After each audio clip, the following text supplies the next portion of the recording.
사도행전 9장 1절부터 9절까지 제가 먼저 1절 봉독하겠습니다. 사울이 주의 제자들에 대하여 여전히 위협과 살기가 등등하여 대제사장에게 가서 다메섹 여러 회당에 가져갈 공문을 청하니 이는 만일 그 도를 따르는 사람을 만나면 남녀를 막론하고 결박하여 예루살렘으로 잡아오려 함이라. 사울이 길을 가다가 다메섹에 가까이 이르더니 호련히 하늘로부터 빛이 그를 둘러 비추는지라. 땅에 엎드러져 들음에 소리가 있어 이르시되 사울아 사울아 내가 어찌하여 나를 박해하느냐 하시거늘 대답하되 주여 누구시니까 이르시되 나는 내가 박해하는 예수라. 너는 일어나 시내로 들어가라. 내가 행할 것을 내게 이를 자가 있느니라 하시니 같이 가던 사람들은 소리만 듣고 아무도 보지 못하여 말을 못하고 서 있더라. 사울이 땅에서 일어나 눈은 떴으나 아무것도 보지 못하고 사람의 손에 끌려 다메섹으로 들어가서 합독합니다. 사흘 동안 보지 못하고 먹지도 마시지도 아니하니라. 아멘. 할렐루야. 오늘도 이 예배에 나오신 모든 성도님들을 환영하고 축복합니다. 이 예배를 통하여서 나를 향한 하나님의 음성을 듣고 내게 음성 들려주시는 그 하나님을 만나는 예배가 되시기를 간절히 바랍니다. 자, 우리가 오늘 읽은 이 사도행전 9장은요 복음의 전환점을 나타내주는 장이에요. 자, 어떻게 복음이 전환되는지 우리 지도를 잠시 볼게요.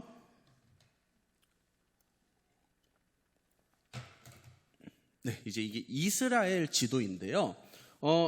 우리 요 말씀 같이 읽어볼게요. 다음 같이 읽어보겠습니다. 시작. 오직 성령이 너희에게 임하시면 너희가 권능을 받고 예루살렘과 온 유대와 사마리아와 땅끝까지 이르러 내 증인이 되리라 하시니라. 아멘. 자, 이 말씀은 예수께서 승천하시기 전에 제자들에게 마지막으로 주셨던 말씀이죠. 너희가 성령을 받게 될 것이고, 그래서 예루살렘에서부터 복음이 시작돼서 유대와 사마리아로 그리고 땅 끝까지 복음이 퍼질 것이다. 자, 그리고 사도행전은 이제 이 말씀 사도행전 1장 8절이 어떻게 성취되는지를 정확하게 보여주고 있습니다. 자, 우선 예루살렘에 예수님이 말씀하신 대로 오순절에 성령이 강림하시죠. 그로 인해서 이 예루살렘의 초대교회, 첫 번째 교회가 탄생을 합니다. 그래서 다음, 네, 저기 빨간색 동그라미로 표시된 부분이 바로 예루살렘인데요. 예수님 말씀대로 저 예루살렘에서부터 복음이 시작돼요. 그래서 예루살렘 다음에는 어디라고 돼 있어요? 우리 빨간색 글씨 보면 예루살렘 다음에 유대 그리고 사마리아. 자, 그런데 사도행전 8장에서 무슨 일이 있었냐면 이 예루살렘에 있는 초대교회가 엄청난 박해와 핍박을 받게 돼요. 그래서 이 초대교회 성도들이 뿔뿔이 흩어지는 일이 발생합니다. 그래서 다음, 저렇게 흩어지게 돼요. 그런데 저렇게 흩어진 지역이 어디였냐면은 다음, 저기가 유대 지역이고요. 그리고 다음, 저기 위쪽이 바로 사마리아 지역입니다. 말씀에 나온 대로 예루살렘에서 시작된 복음이 이 흩어진 제자들에 의해서 유대 지역에 그리고 사마리아 지역에 복음이 퍼지기 시작해요. 그래서 이렇게 복음이 점점 뻗어나가서 폭발적인 부흥의 역사가 일어난 게 바로 사도행전 1장부터 8장까지의 이야기였습니다. 자, 그렇다면 이제 이게 어떻게 오늘 9장에서 전환되느냐? 지금 뭐가 남았어요? 예루살렘 나왔고 유대 나왔고 사마리아 나왔고 뭐가 남았습니까? 땅끝이죠. 그렇죠? 자, 8장의 이야기는 유대와 사마리아 지역, 여기는 이제 옛날 이스라엘 지역입니다. 여기가 지금. 그러니까 이스라엘의 복음이 퍼지는 이야기가 지금까지였다면 이제 9장부터는 땅끝, 전 세계로 복음이 퍼지기를 시작해요. 그런데 이 복음의 전환점에 하나님께서 한 사람을 부르셔서 그를 변화시키면서 시작이 되는데요. 그게 누구냐? 다음, 바로 바울입니다. 바울. 자, 이 바울에 의해서 이제 복음이 땅끝으로 퍼지기 시작하는데, 자, 이 복음이 퍼지는 범위를 우리가 좀 다시 지도로 볼게요. 다음. 자, 지금 요게 지중해 근처에 있는 그 나라들인데요. 이 당시에는 여기가 이제 전 세계였습니다. 자, 조금 전에 봤던 지도와의 연관성을 위해서 그 이스라엘이 어딘지 좀 볼게요. 유대 지역이 먼저 어디냐면 다음 저기예요. 유대 지역이 굉장히 쪼만하죠. 지금 예루살렘은 점이에요. 보이지도 않습니다. 그리고 사마리아 지역이 다음 바로 저기예요. 저 조그마한 동그라미 두 개가 우리가 조금 전에 봤던 그 지도 전체입니다. 자, 그리고 이제 바울을 통해서 복음이 선포되고 교회가 세워지는 지역의 범위는 다음 어마어마한 범위의 교회들이 세워집니다. 자, 이 엄청난 지역들의 수많은 교회가 세워지고 그 교회가 또 선교하고 또 몇몇은 순교하고 그렇게 복음이 전해지고 전해져서 지금 이 저 지구 반대편에 있던 우리나라에까지 복음이 들어왔고 수많은 순교자들의 희생과 그리고 복음이 퍼져서 오늘날 이 안성 땅에 우리 은혜 입은 교회도 세워졌습니다. 네, 이제 화면 됐고요. 자, 그런데요, 놀랍게도 이 엄청난 역사에 쓰임받았던 이 바울이 예수를 믿기 전에는 사울이라고 불렀어요. 그리고 사울은 교회를 가장 앞장서서 박해했던 자입니다. 아까 예루살렘 초대교회 성도들이 흩어졌다고 했잖아요. 유대와 사마리아 지역으로. 그때 가장 앞서서 교회를 박해하고 핍박했던 게 이 사울이에요. 그런 사울을 하나님께서 어떻게 부르시고 어떻게 변화를 시켰는지 그 이야기를 담은 것이 오늘 본문입니다. 자, 우리 그 내용을 함께 보겠습니다. 우리 1절 말씀 같이 읽을게요. 시작. 사울이 주의 제자들에 대하여 여전히 위협과 살기가 등등하여 대제사장에게 가서 자, 여기 보면 위협과 살기는 번역이 살기를 가진 위협이라고 번역될 수 있어요. 그러니까 사울에게 살기를 가진 위협이 있었다. 그러니까 초대교회 성도들을 죽이고자 하는 그 위협이 이 마음 안에 가득했다는 것입니다. 그리스도인을 박해하고 죽이는 일을 마치 자기의 사명으로 여겼어요. 참 놀랍죠. 어떻게 이런 사람이 아까 그 큰 범위의 복음을 선포하고 교회를 세우는지. 자, 그래서 2절에 다메섹 여러 회당에 가져갈 공문을 청하니 이는 만일 그 도를 따르는 사람을 만나면 남녀를 막론하고 결박하여 예루살렘으로 잡아오려 함이라. 이제 앞에 잠시 언급하기도 했지만 이 8장에서 핍박을 거세게 받은 예루살렘 성도들이 뿔뿔이 흩어졌다고 했잖아요. 그런데 사울은 그 흩어진 성도들을 끝까지 찾아서 죽이려고 했던 거예요. 그러니까 이게 그냥 교회가 흩어지는 것만으로는 사울의 성에 안 찼던 것 같아요. 그래서 대제사장에게 가서 여기저기 흩어져 있는 제자들을 결박하고 잡아 죽일 수 있는 공문을 청합니다. 이거 쉽게 말해서 오늘날로 따지면 영장을 신청했다고 보시면 돼요. 합법적으로 체포할 수 있는 영장을. 그래서 그 영장을 발부받아서 이 제자들이 많이 도망가 있다라고 하는 다메섹이라는 곳으로 사울은 출발해요.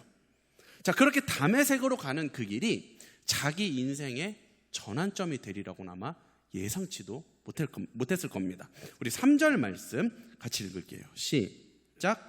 사울이 길을 가다가 다메섹에 가까이 이르더니 호련히 하늘로부터 빛이 그를 둘러 비추는지라. 자, 제자들을 죽이기 위해서 가던 길에 갑자기 하늘로부터 큰 빛이 사울을 둘러 비추기 시작합니다. 그리고는 4절에 땅에 엎드러져 들음에 소리가 있어 이르시되 사울아 사울아 내가 어찌하여 나를 박해하느냐 하시거늘. 그 땅에 엎드러져 있는 사울에게 목소리가 들리기 시작해요. 그리고 사울은 들려오는 그 목소리와 대화를 하기 시작합니다. 그래서 5절에 대답하되 주여 누구시니까? 이르시되 나는 내가 박해하는 예수라. 이 사울에게 부활하신 예수님이 찾아오신 것이죠. 그리고 그를 만나 주십니다. 사울은 그 예수님을 만나서 대화를 나누는데 7절 같이 읽을게요. 시작. 같이 가던 사람들은 소리만 듣고 아무도 보지 못하여 말을 못하고 서 있더라. 사울과 함께 있던 사람들은 어떤 소리는 들었는데 아무것도 보지 못했다고 이야기를 해요.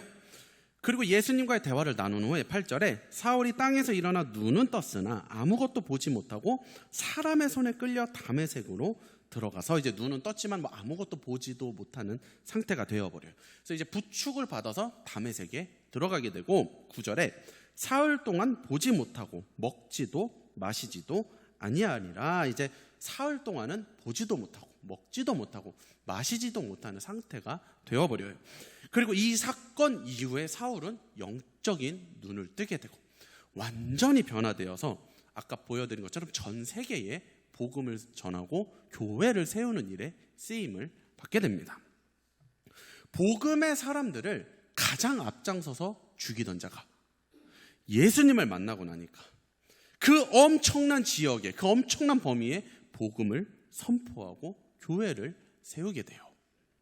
자, 그렇다면 과연 사울은 어떻게 이렇게 180도 변할 수 있었을까요? 어떻게 이전과는 이렇게 전혀 다른 삶을 살 수 있었을까요? 간단하게 대답할 수 있습니다. 예수님을 만났으니까요. 예수를 만나면 우리 삶은요, 분명히 180도 달라집니다. 예수를 만났는데도 이 변화가 안 일어난다는 것은 아직 예수를 인격적으로 만나지를 못한 거예요. 달라지게 돼 있습니다. 예수를 만나면 오늘 본문의 사울처럼 교회를 앞장서서 박해하던 자가 전 세계의 교회를 세우는 일에 앞장서게 된다는 거예요. 자, 그렇다면 여기서 조금 더 파고 들어가 볼게요. 예수를 인격적으로 만난다는 것이 과연 무엇을 의미하는 걸까요? 내 삶을 180도를 달라지게 만드는 이 만남이란 과연 무엇일까요?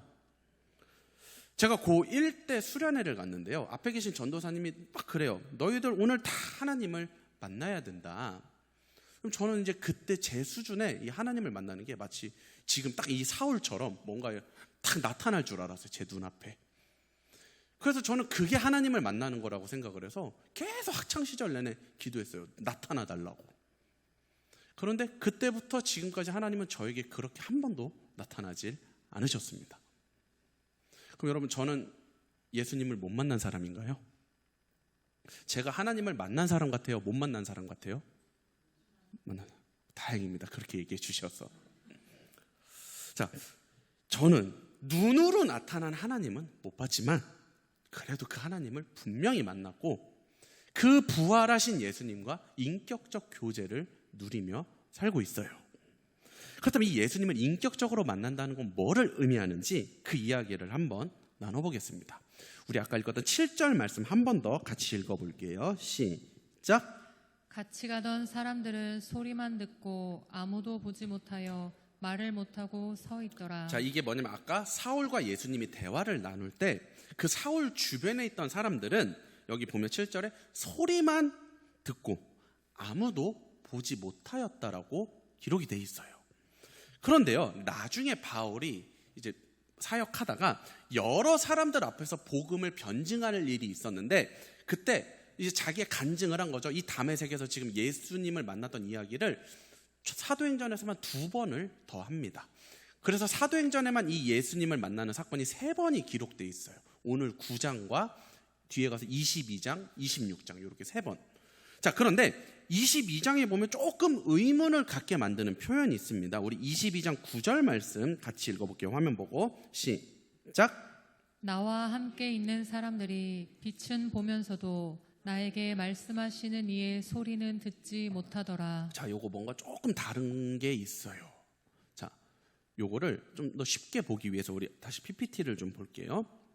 자, 보시면은 지금 동일한 사건인데 기록되어 있는 내용이 조금 미세하게 차이가 있습니다. 먼저 저 9장 7절 말씀 같이 읽을게요. 시작.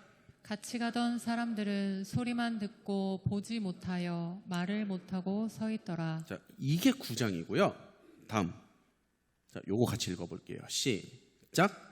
나와 함께 있던 사람들이 빛은 보면서도 나에게 말씀하시는 이의 소리는 듣지 못하더라. 자, 차이가 보이시나요?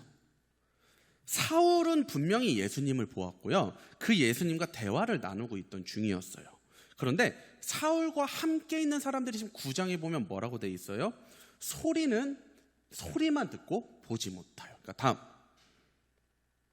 들리는데 보이지가 않습니다. 그런데 똑같은 상황인데 22장은 뭐라고 하느냐. 다음, 함께 있는 사람들이 뭔가 보이는데 들리지가 않는다고 해요. 동일한 사건, 동일한 상황이다 완전히 상반된 기록을 하고 있죠. 이거 어떻게 된 걸까요? 이런 부분을 가지고 이제 성경을 공격하는 자들이 있어요. 와, 성경은 말이 안 된다, 오류가 많다 이러는데, 여러분, 우리 대한예수교 장로회는요, 성경이 정확무오, 그러니까 무오는 오류가 없다는 뜻입니다. 오류가 없는 정확무오한 하나님의 말씀으로 받아들입니다. 성경에는 오류가 없는 줄로 믿습니다. 자, 그렇다면 마치 오류처럼 보이는 이 부분을 우리가 어떻게 받아들여야 하는가? 자, 우선 22장에서 사울과 함께 있는 사람들이 다음, 저 빛을 보았다고 해요. 자, 그런데 9장에서는 보지 못하였다고 합니다. 자, 이건 뭐냐면 이 같이 있던 사람들이 뭔가 환하게 비추는 빛은 본 거예요. 그러니까 아까 왜 사울에게 강한 빛이 있었다고 했잖아요. 그러니까 그 빛은 본 거예요. 그런데 9장에서 보지 못했다는 거, 그 빛 안에 있는 예수님은 보지 못했다는 것입니다. 그러니까 22장에서 함께 있던 자들이 본 것은 겉으로 비춰진 그 빛만 본 것이고, 9장에서 보지 못하였다는 그 보지 못한 것은 환한 빛 안에 있는 예수님을 보지 못했다라는 의미예요. 그러니까 다메섹에 있던 그 무리 모두가 환한 빛은 보았지만 유일하게 사울만 그 빛 안에 있는 예수님을 본 것이죠. 그리고 아까 9장에서는 소리를 들었다고 해요, 같이 있는 사람들이. 근데 22장에서는 소리를 듣지 못했다고 합니다. 역시 이 무리들이 어떤 큰 소리는 들은 거예요. 뭔가 막 굉음 같은 것으로 이들에게 들린 겁니다. 그런데 22장에서 지금 이들이 듣지 못한 소리는 뭐냐? 다음, 바로 나에게 말씀하시는 이의 소리를 듣지 못한 거예요. 그러니까 사울과 예수님이 대화를 나누는 가운데 어떤 굉음 같은 소리는 거기 있는 사람이 전부 다 들었어요. 그런데 사울에게 말씀하시는 예수님의 정확한 음성, 사울아 어찌하여 나를 박해하느냐, 나는 네가 핍박하는 예수라, 이 정확한 언어는 사울만 들은 거예요. 모두에게 굉음으로 들리는 소리가 사울에게만 정확한 문장과 정확한 언어로 들렸던 것입니다. 소리는 전부 다 들었지만 사울에게 말씀하시는 소리, 하나님의 음성, 누구만 들었다고요? 사울만. 그리고 그 음성이, 그 소리가 사울을 변화시킨 것입니다. 그냥 소리가 아니라 나에게 말씀하시는 이의 소리, 나를 향하신 정확한 하나님의 음성이 교회를 핍박하던 사울을, 교회를 세우는 바울로 변화시키는 거예요. 네, 이제 화면 됐습니다.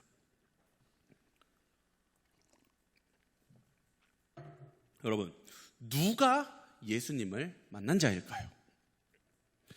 예배를 많이 드리고 예배를 빠지지 않는 사람이 예수님을 만난 사람일까요? 아닙니다.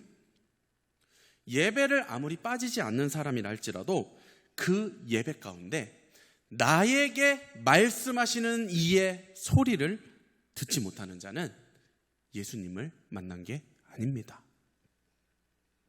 그거는 예배의 소리만 듣고 가는 신앙이에요. 사울 주변에 있던 사람들처럼요. 예배 와서 찬양 소리, 기도 소리, 설교 소리만 듣고 돌아가는 신앙이에요. 이런 신앙은 일평생 예배를 드려도 예수님을 만난 게 아닙니다. 찬양 시간에 찬양을 듣기만 해서는 안 돼요. 기계적으로 부르기만 해서도 안 돼요. 그 찬양 가사 중에 나에게 말씀하시는 이의 소리를 들어야 합니다. 대표 기도할 때도 그냥 듣고만 있으면 안 돼요. 그 대표 기도 가운데 나에게 말씀하시는 예수님의 음성을 들어야 됩니다. 특히 설교 시간. 여러분, 설교 소리만 듣고 집에 가는 것만큼 불쌍한 예배 생활은 없는 거예요. 설교 가운데 오늘 나에게 말씀하시는 정확한 하나님의 음성을 들어야 합니다. 하늘에서 마치 내리꽂는 듯한 이 소리가 들려야 돼요. 진짜로 뭐가 이렇게 막 내리꽂는 게 들린다는 게 아니라, 왜 그런 거 있잖아요. 뭔가 오늘 말씀은 하나님이 나한테 말씀하시는 것 같은, 왜 내가 말씀의 주인공처럼 느껴지는 그런 때가 있잖아요. 왜 요거 경험해 보신 분들은 알 거예요. 누가 내 상황을 목사님한테 일렀나 착각될 정도로 뭔가 정확하게 말씀이 내 상황에 맞게 떨어지고 그게 들려. 하나님이 막 확성기로 나한테 외치는 것 같은 그런 설교가 있어요. 이게 바로 내게 말씀하시는 이의 소리를 듣는 거예요. 예배 소리는요, 여러분, 우리 영혼을 못 살립니다. 내게 말씀하시는 이의 소리를 들을 때 우리 영혼이 소생되고 살아나는 거예요. 하늘에서 마치 확성기를 대고 하나님이 나에게 내리꽂는 듯한 그 음성을 들을 때, 그때 내 영혼이 살 수 있는 것입니다. 여러분, 예배 소리만 듣는 신앙생활은 아무리 오래 해도 아무리 많이 해도 영혼이 죽어가요. 메말라갑니다. 예수님을 만나지 못하는 예배만큼 지루하고 드리기 힘든 예배는 없을 거예요. 중요한 것은 그렇게 소리만 듣는 예배는 아무리 많이 드려도 변화가 일어나지를 않습니다. 아까 찬양할 때 반복이죠. 나의 모든 것 변하고 계속 외쳤잖아요. 변화가 일어나질 않아요. 여러분, 이 변화라는 것은요, 일평생 일어나는 작업입니다. 어느 날 갑자기 완성되는 게 아니에요. 일평생 죽는 날까지 우리의 변화는 계속 진행됩니다. 이 예배를 통하여서 여러분에게 말씀하시는 그 하나님의 음성을 들을 때 그 음성이 나를 변화시키는 거예요. 이 변화가 만약에 멈추잖아요. 변화가 멈췄다는 것은 생명력이 공급되지 않고 있다는 뜻입니다. 고인 물이 썩는 것처럼 내 영혼도요, 변화가 멈추면 썩습니다. 그리고 내 영혼이 그렇게 썩으면 어떻게 될까요? 악취가 나겠죠. 주변에 그 악취가 흘러가겠죠. 변화가 멈춘 그리스도인은요, 주변 사람들을 힘들게 합니다. 하나님의 음성을 듣지 못했던 그 사울이 얼마나 교회를 힘들게 했어요. 그 교회를 박해한 것처럼 변화가 중지된 그리스도인은요, 교회를 세우기는커녕 그 교회가 성장하는데 거치는 돌이 되고 발목을 잡는 역할을 해버려요. 그러나 나에게 말씀하시는 이의 음성이 들리는 자, 그 음성 듣고 날마다 이 변화가 지속적으로 진행되는 자는 하나님의 나라가 확장되는데 귀한 도구로 주께서 쓰십니다. 교회가 세워지는데 귀한 역할을 감당해요. 이런 사람들은 주변 사람들을 힘들게 하지 않아요. 오히려 그들에게 힘을 주고 그들을 세워주고 그들을 회복시킵니다. 누가 교회를 세운다고요? 나에게 말씀하시는 이의 소리를 듣는 자, 예수님을 만나는 예배를 드리는 자. 그래서 그 예수님과 인격적으로 예배 가운데 교제하며 날마다 그분의 성품을 닮아가는 이 변화가 있는 자가 교회를 세우고 하나님의 나라를 이루는 것입니다. 그러나 매번 예배 소리만 듣고 그냥 집에 가는 자, 예수님을 만나지 못하는 지루한 예배만 드리는 자, 그래서 하나님의 음성을 들은 게 언제인지 까마득해서 그리스도의 성품을 닮아가는 이 변화가 멈춘 자는요, 적극적으로는 사울처럼 교회를 앞장서서 박해하는 자가 되고요, 소극적으로는 교회가 성장하는 그 발목을 붙잡게 됩니다. 분명히 신앙이 열심인데 그 열심이 막 다른 영혼들을 억압하고 짓누르는 행위가 돼버려요. 저도 예외가 아닙니다. 저도 변화가 지금 진행 중인데 이 변화가 멈추면은 저의 어떤 열심이, 저의 어떤 열정이 교회의 비전이라는 그 명목하에 여러분들을 억압하고 힘들게 할 수가 있는 거예요. 그래서 저도 말씀과 기도로 매일 발버둥 칩니다. 그 발목 안 잡으려고. 이 교회가 주님의 은혜로 세워지는데 방해꾼 되지 않으려고 매일 발버둥 치는 거예요. 변화가 멈춘 사람은요, 어떤 방식으로든지 이 교회의 발목을 붙잡을 수밖에 없는 겁니다. 여러분, 이 시간 하나님의 음성을 듣는 축복이 있기를 간절히 바랍니다. 말씀을 들을 수 있는 귀가 있기를 간절히 소망합니다. 그 귀를 통하여서 예배의 소리만 듣는 것이 아니라 나에게 말씀하시는 이의 정확한 음성이 들려서 여러분이 드리는 예배가 예수님을 정확하게 만나고 가는 그런 예배가 되기를 간절히 바랍니다. 그 예배가, 그렇게 예수님을 만나는 예배가 쌓이고 쌓일 때 여러분은 점점 예수님, 그리스도의 성품을 닮아가게 될 거예요. 그 예배를 드릴 때마다 여러분들에겐 변화가 멈추지 않고 계속 일어납니다. 그리고 여러분의 변화 때문에 여러분 주변에 있는 영혼들이 안식을 누리게 돼요. 그 영혼들이 회복되고 그들이 하나님 앞에 서는 일이 일어날 것입니다. 그로 인해 교회가 든든히 세워지는 거예요. 우리 은혜 입은 교회에 이렇게 교회를 세우는 자들이 넘쳐나기를 간절히 소망합니다. 나에게 말씀하시는 그 음성을 통하여서 지속적으로 일어나는 변화 가운데 우리 은혜 입은 교회가 든든히 세워갈 줄로 믿습니다. 교회의 발목을 잡는 자가 아니라 교회를 세우는 가장 복된 인생이 되시기를 주님의 이름으로 축복합니다. 기도하겠습니다. 하나님 감사합니다. 오늘도 우리에게 귀한 말씀 주시고 특별히 오늘 예배를 통해서도 그냥 예배의 소리만 듣고서 가게 하지 아니하시고 나에게 말씀하시느니 각자에게 말씀하시는 예수 그리스도의 정확한 음성 하나님의 뜻을 듣게 하여 주심을 감사드립니다. 주님, 우리가 그 말씀 듣기를 사모하는 자가 되게 하여 주시옵소서. 그 음성 듣기를 사모하는 자가 되게 하여 주시옵소서. 그래야 그 사모하는 마음 가운데 우리의 변화가 멈추지 않고 지속되어서 하나님의 교회를 세워나가는 든든한 일꾼으로 세워나갈 수 있도록 우리를 붙들어 주시옵소서. 감사를 드리며 예수님의 이름으로 기도드립니다. 아멘.